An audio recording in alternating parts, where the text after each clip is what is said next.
Hey y'all, here's another tutorial. This one is about backs, cleaning up before you send it to me. Lots and lots of pieces of thread here. Shredding, I don't know what it is. Most of them you can just pick off with your fingers, but you know why Costco sell these? Because there's a lot of us. There's a lot of quilters. Yeah, so that's where I get these at Costco, and they're the best. I bought some junky ones before, for real.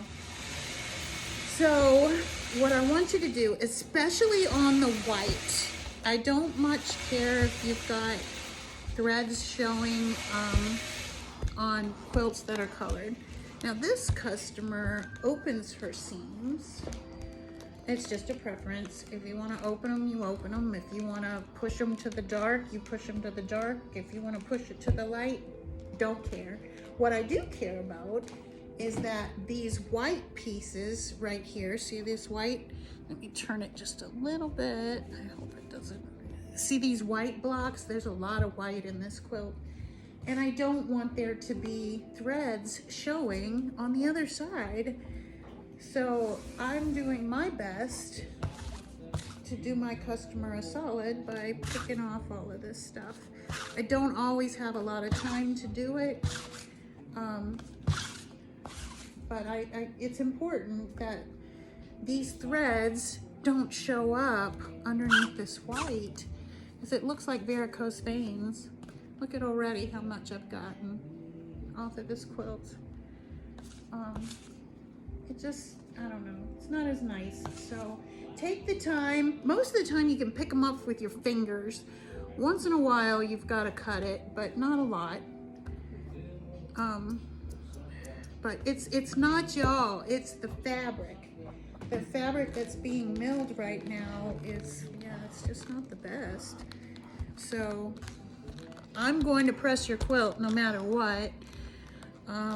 Because I'm also looking over the quilt, looking for seams that are open. I'm checking to make sure there's, you know, that it's constructed nice and ready to be quilted. That's what's important.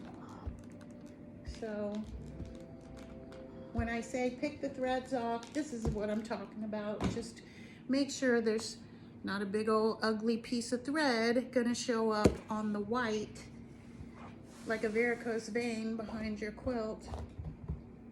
Here's some more right here. You can generally just pick these up, okay? So yeah, so this is me getting a quilt ready to load on my long arm, and look how much came off of this quilt. Okay, so I press the back first. Yes, I use steam.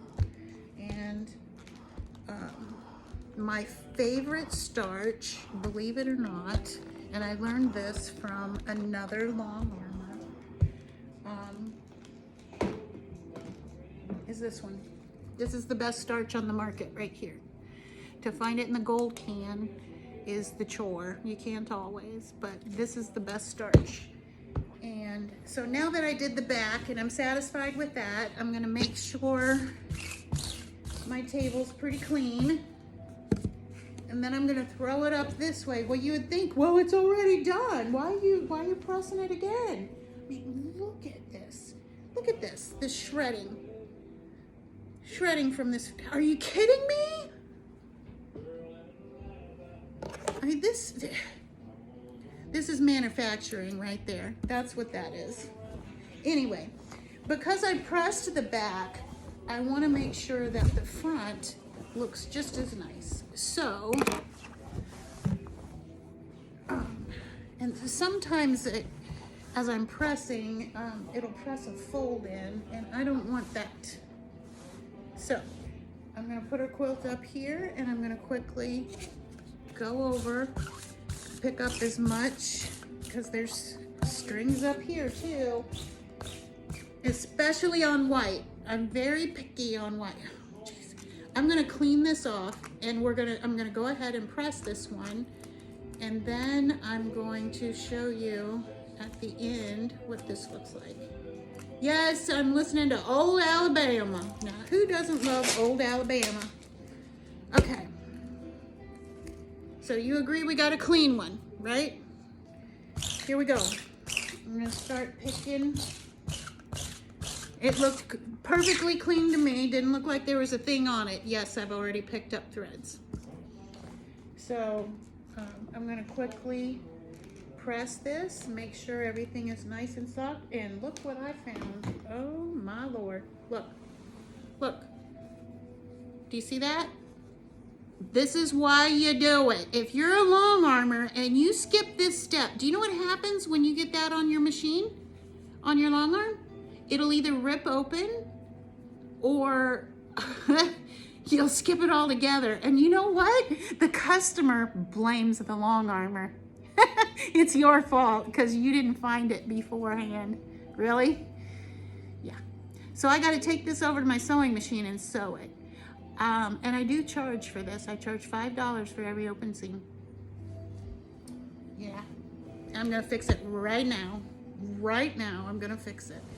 So, and since you're with me, I'm just going to bring you right with me. So I'm going to get this seam back together. Find my pins. My pins. Well, I see the problem. The problem is on this particular seam, it is the skinniest 1/8 of an inch. Okay, so there's that.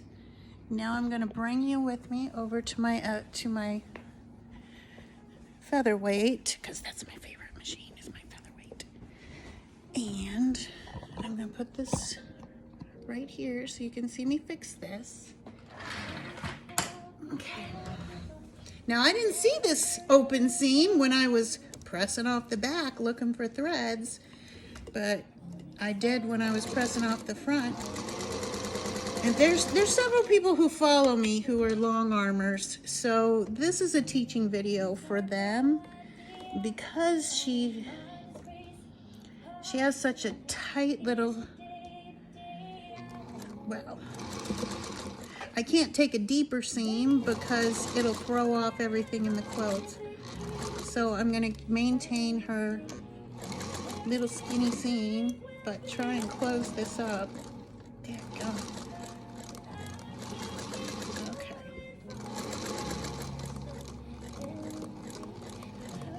Almost every machine has a scant 1/4 inch bar foot, and a bar foot looks like, and I made a video about this yesterday. This is a bar foot right here. Do you see that little bar right there? So what happens is, when it's on the machine, you literally are shoving your piece of fabric when you're feeding it through the machine. You can't screw it up. It's gonna be a quarter of an inch no matter what. So pay attention to that. If you don't have a bar foot, please go get one. You won't be sorry you did. You just won't. I'm gonna go ahead and pull this over because that looks like a really skimpy seam too. Okay. And when I'm done, this is an old featherweight, so you gotta kind of mess with it to get it to unlock. So I wound up with a seam this long, and it was open here, but it was a skinny little seam. Do you see? Do you see? Look how skinny. Look how skinny that seam is. Oh my goodness. Look over here. Looks like, oh my goodness. Daggum. And I can't remake this quilt. I just can't. And I don't want to send it back. Doggone. Part of me wants to just rip that out and redo it. And the other part of me says it's not yours. I can't remake somebody's quilt because it doesn't belong to me. So what I'm gonna do, because I just know that's gonna open on her, is I'm gonna sew right on top of it. Dadgum. That worries me. Okay. Uh-oh.